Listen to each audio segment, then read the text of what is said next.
यथार्थ गीता श्रीमद् भगवत गीता अथ पंचदशो अध्याय। महापुरुषों ने संसार को विभिन्न दृष्टांतों से समझाने का प्रयास किया है। किसी ने इसी को भवाटवी कहा तो किसी ने संसार सागर कहा। अवस्था भेद से इसी को भवनदी और भवकूप भी कहा गया और कभी इसकी तुलना गोपद से की गई, अर्थात जितना इंद्रियों का आयतन है उतना ही संसार है। और अंत में ऐसी भी अवस्था आई कि नाम लेत भव सिंधु सुखाहीन, भव सिंधु भी सूख गया। क्या संसार में ऐसे समुद्र हैं? योगेश्वर श्री कृष्ण ने भी संसार को समुद्र और वृक्ष की संज्ञा दी। अध्याय 12 में उन्होंने कहा, जो मेरे अनन्य भक्त हैं उनका संसार समुद्र से शीघ्र ही उद्धार करने वाला होता हूं। यहां प्रस्तुत अध्याय में योगेश्वर श्री कृष्ण कहते हैं कि संसार एक वृक्ष है। इसको काटते हुए ही योगी जन उस परम पद को खोजते हैं।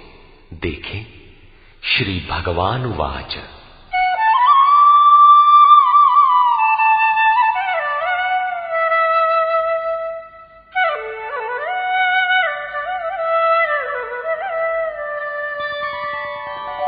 ऊर्ध्वमूलमधः शाखम् अश्वत्थं प्राहुरव्ययम् छन्दांसि यस्य पर्णानि यस्तं वेद स वेदवित्।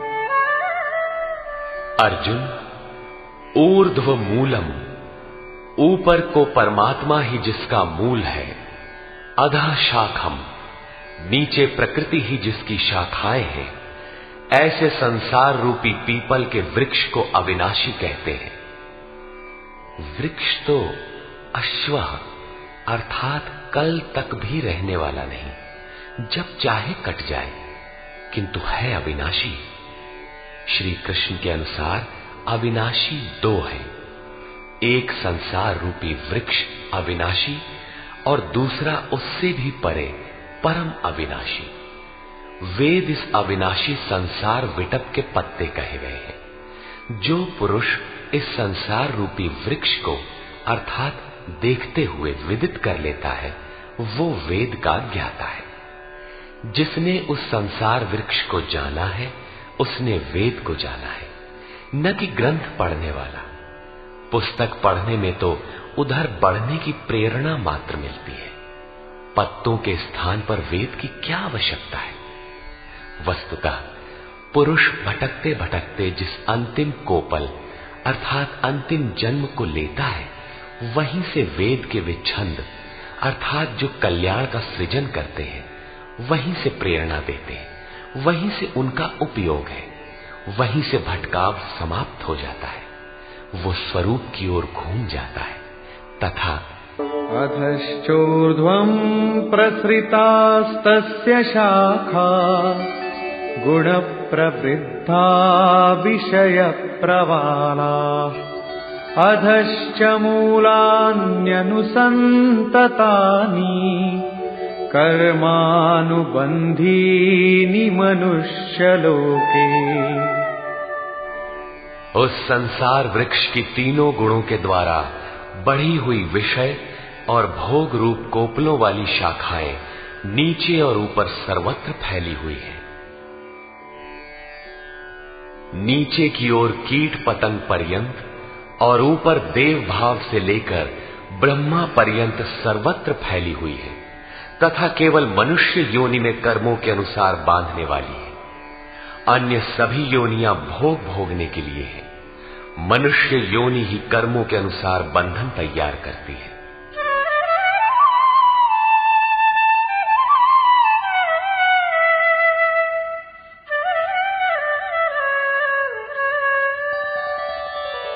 न रूपमस्येह तथोपलभ्यते नान्तो न चादिर्न च सम्प्रतिष्ठा अश्वत्थमेनं सुविरूढमूलम् असंगशस्त्रेण दृढ़ेन छित्त्वा। परंतु इस संसार वृक्ष का रूप जैसा कहा गया है वैसा यहां नहीं पाया जाता, क्योंकि न तो इसका आदि है न अंत है और न अच्छी प्रकार से इसकी स्थिति ही है, क्योंकि ये परिवर्तनशील है।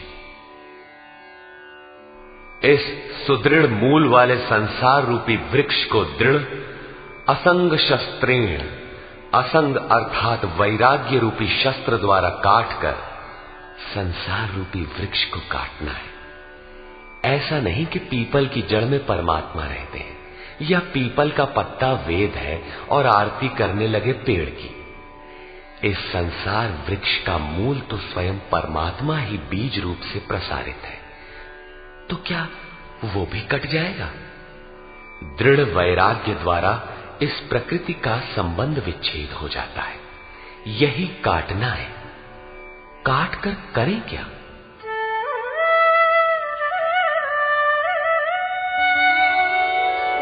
ततः पदं तत्परिमार्गितव्यम्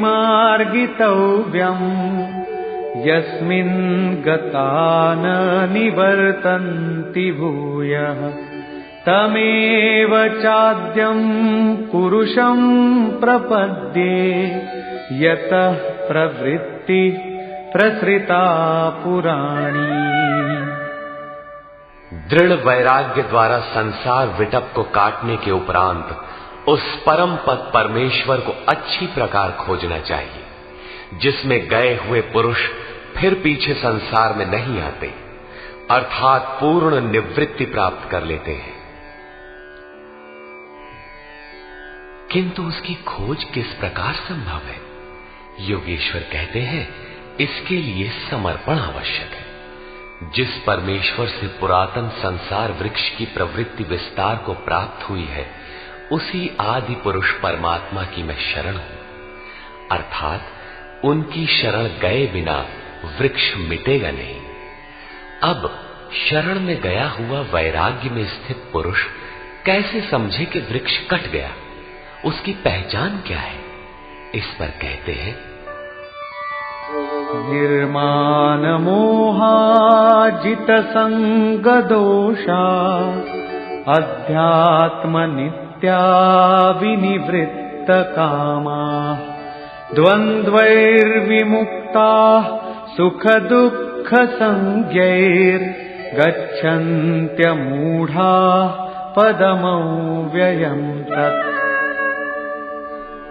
उपर्युक्त प्रकार के समर्पण से जिसका मोह और मान नष्ट हो गया है, आसक्ति रूपी संग दोष जिन्होंने जीत लिया है, अध्यात्म नित्या परमात्मा के स्वरूप में जिनकी निरंतर स्थिति है, जिनकी कामनाएं विशेष रूप से निवृत्त हो गई है और सुख दुख के द्वंद्वों से विमुक्त हुए ज्ञानी जन उस अविनाशी परम पद को प्राप्त होते हैं।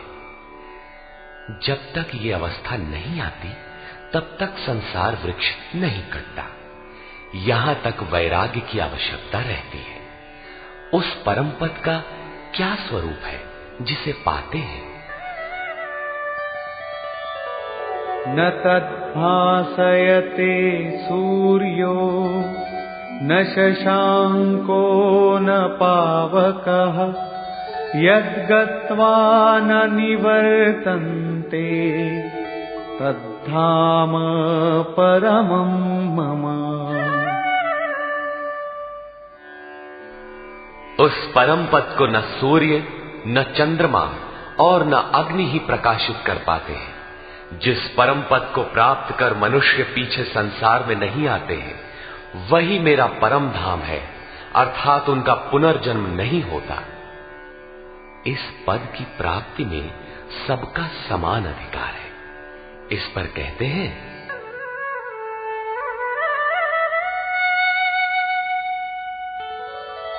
ममैवांशो जीवलोके जीवभूतः सनातनः मनः षष्ठानीन्द्रियाणि प्रकृतिस्थानि कर्षति। जीवलोके अर्थात इस देह में अर्थात शरीर ही लोक है।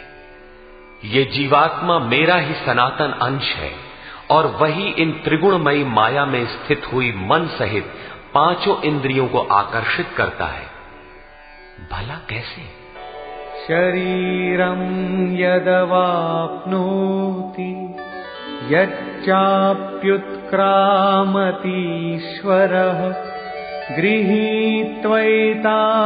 संयाति वायुर्गन्धानि वाशयात्। जिस प्रकार वायु गंध के स्थान से गंध को ग्रहण करके ले जाता है, ठीक उसी प्रकार देह का स्वामी जीवात्मा जिस पहले शरीर को त्यागता है, उससे मन और 5 ज्ञानेंद्रियों के कार्यकलापों को ग्रहण करके अर्थात आकर्षित करके साथ लेकर फिर जिस शरीर को प्राप्त होता है उसमें जाता है। जब अगला शरीर तत्काल निश्चित है तो आटे का पिंड बनाकर किसे पहुंचाते हो? लेता कौन है? इसीलिए श्री कृष्ण ने अर्जुन से कहा था कि ये अज्ञान तुझे कहां से उत्पन्न हो गया कि पिंडोदक क्रिया लुप्त हो जाएगी। वहां जाकर करता क्या है? मन सहित 6 इंद्रियां कौन है? श्रोत्रं चक्षुः स्पर्शनं च रसनं घ्राणमेव च अधिष्ठाय मनश्चायं विषयानुपसेवते।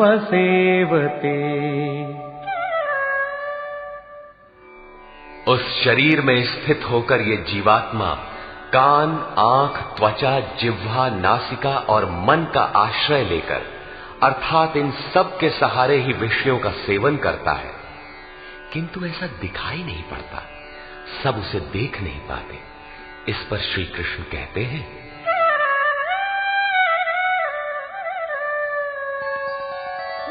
उत्क्रामन्तं स्थितं वापि भुञ्जानं वा गुणान्वितं विमूढानानुपश्यन्ति पश्यन्ति ज्ञानचक्षुषः। शरीर छोड़कर जाते हुए, शरीर में स्थित हुए, विषयों को भोगते हुए अथवा तीनों गुणों से युक्त हुए भी जीवात्मा को विशेष मूढ़ अज्ञानी नहीं जानते। केवल ज्ञान रूपी नेत्र वाले ही उसे जानते हैं, देखते हैं। ठीक ऐसा ही है। अब वो दृश्य कैसे मिले? आगे देखें।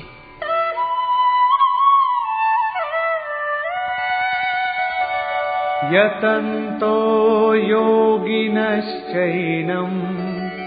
पश्यन्त्यात्मन्यवस्थितम् यतन्तोऽप्यकृतात्मानो नैनं पश्यन्त्यचेतसः।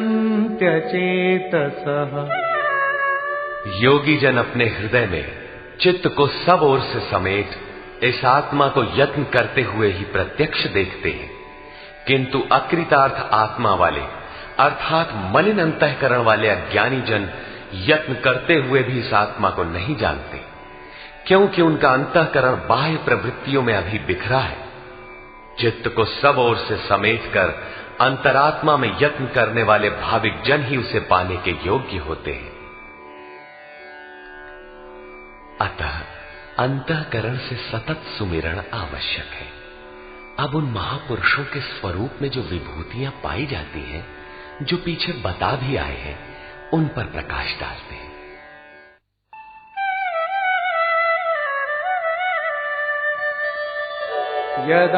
यदादित्यगतं तेजो जगद्भासयतेऽखिलम् यच्चन्द्रमसि यच्चाग्नौ तत्तेजो विद्धि मामकम्।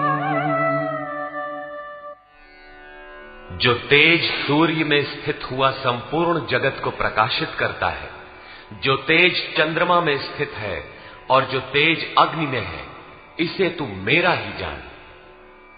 अब उस महापुरुष द्वारा कार्य बताते हैं। गामाविश्य च भूतानि धारयाम्यहमोजसा पुष्णामि चौषधीः सर्वा सोमो भूत्वा रसात्मकः। मैं ही पृथ्वी में प्रवेश करके अपनी शक्ति से सब भूतों को धारण करता हूं और चंद्रमा में रस स्वरूप होकर संपूर्ण वनस्पतियों को पुष्ट करता हूं।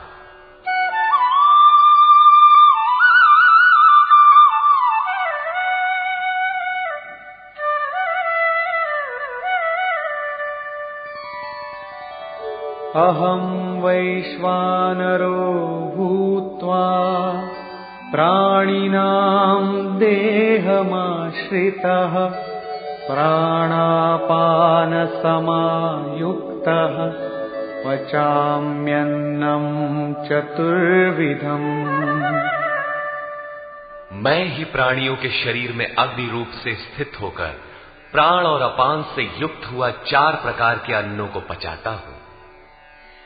अध्याय 4 में स्वयं योगेश्वर श्री कृष्ण ने इंद्रियाग्नि, संयमाग्नि, योगाग्नि, प्राण अपानाग्नि, ब्रह्माग्नि इत्यादि 13-14 अग्नियों का उल्लेख किया, जिनमें सबका परिणाम ज्ञान है।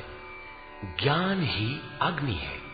श्री कृष्ण कहते हैं, ऐसा अग्नि स्वरूप होकर प्राण और अपान से युक्त 4 विधियों से, अर्थात जप सदैव श्वास प्रश्वास से होता है, उसकी 4 विधियां बैखरी, मध्यमा, पश्यंती और परा है।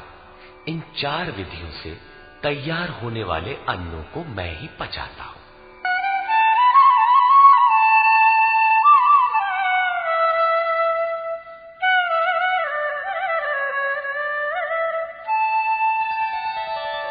सर्वस्य चाहं हृदि सन्निविष्टो मत्तः स्मृतिर्ज्ञानमपोहनं च वेदैश्च सर्वैरहमेव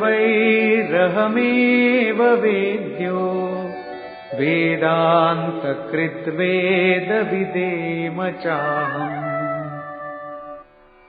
मैं ही सब प्राणियों के हृदय में अंतर्यामी रूप से स्थित हूं। मुझसे ही स्वरूप की स्मृति होती है। स्मृति के साथ ही ज्ञान अर्थात साक्षात्कार और अपोहनम अर्थात बाधाओं का शमन मुझ इष्ट से ही होता है। सब वेदों द्वारा मैं ही जानने योग्य हूं। वेदांत का कर्ता अर्थात वेदस्य अंतः सह वेदांत, वेद की अंतिम स्थिति का कर्ता मैं ही हूं और वेदविद भी मैं ही हूं अर्थात वेद का ज्ञाता। अध्याय के आरंभ में उन्होंने कहा था कि संसार वृक्ष है, ऊपर परमात्मा मूल और नीचे प्रकृति पर्यंत शाखाएं हैं। जो इस मूल से प्रकृति का विभाजन करके जानता है, मूल से जानता है, वो वेदविद है। यहां कहते हैं कि मैं वेदविद हूं। उसे जो जानता है, श्री कृष्ण ने अपने को उनकी तुलना में खड़ा किया कि वो वेदविद है।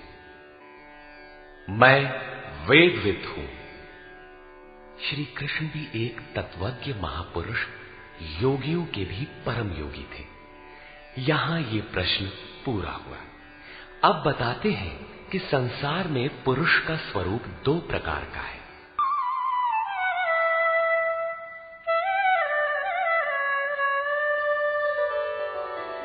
द्वाविमौ पुरुषौ लोके क्षरश्चाक्षर एव च क्षरः सर्वाणि भूतानि कूटस्थोऽक्षर उच्यते। अर्जुन, इस संसार में क्षर, क्षय होने वाले, परिवर्तनशील और अक्षर, अक्षय, अपरिवर्तनशील, ऐसे 2 प्रकार के पुरुष हैं। उनमें संपूर्ण भूत प्राणियों के शरीर तो नाशवान है, क्षर पुरुष है, और ये कूटस्थ पुरुष अविनाशी कहा जाता है। साधन के द्वारा मन सहित इंद्रियों का निरोध, अर्थात जिसकी इंद्रिय समूह कूटस्थ है, वही अक्षर कहलाता है। किंतु ये भी पुरुष की अवस्था विशेष ही है। इन दोनों से भी परे एक अन्य पुरुष भी है।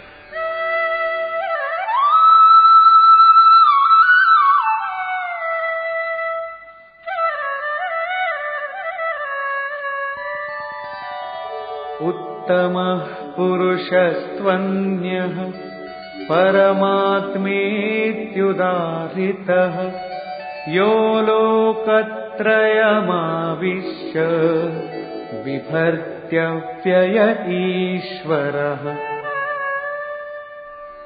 उन दोनों से अति उत्तम पुरुष तो अन्य ही है, जो तीनों लोकों में प्रवेश करके सबका धारण पोषण करता है, और अविनाशी परमात्मा ईश्वर ऐसे कहा गया है।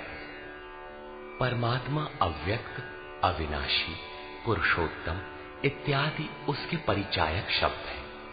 वस्तुतः ये अन्य ही है, अर्थात अनिर्वचनीय है।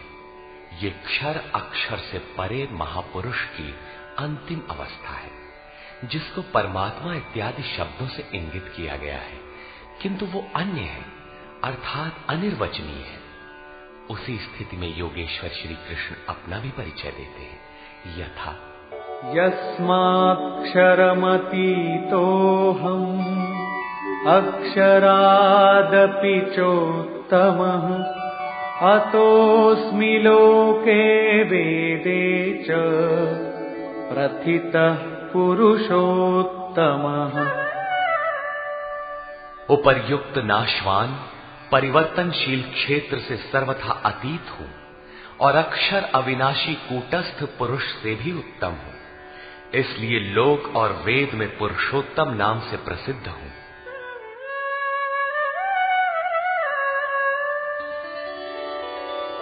यो मामेवमसम्मूढो जानाति पुरुषोत्तमम् स सर्वविद् भजति माम् सर्वभावेन भारत। हे भारत, जैसा कि ऊपर कहा गया है कि इस प्रकार जो ज्ञानी पुरुष मुझ पुरुषोत्तम को साक्षात जानता है, वो सर्वज्ञ पुरुष सब प्रकार से मुझ परमात्मा को ही भजता है। वो मुझसे विलग नहीं है।